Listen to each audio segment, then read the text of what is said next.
কথায় আছে না, যতদিন বাঁচব ততদিন শিখব, ততদিন জানব, নিজেকে আবিষ্কার করব।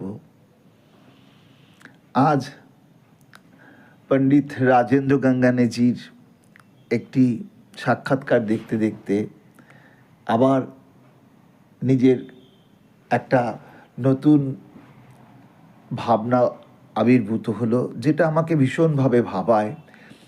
আমি যখন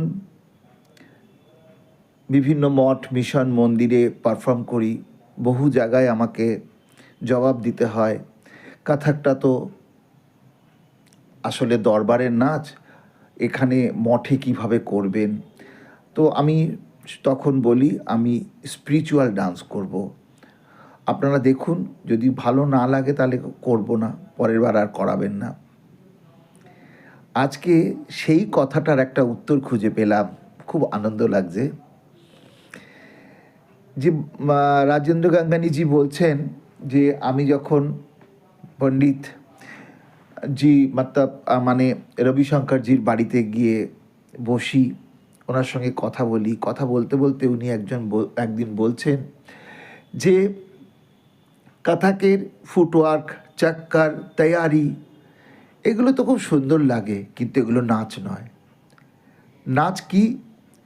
নাচ তোমার পারফরমেন্স দেখে যদি কারুর চোখে জল আসে, সে যদি চোখ থেকে তার জল পড়ে, তোমার অনুভূতির সঙ্গে সে যদি নিজেকে মিলিয়ে ধরতে পারে, তার চোখের এই আনন্দ অশ্রুটাই হলো আসল নাচ।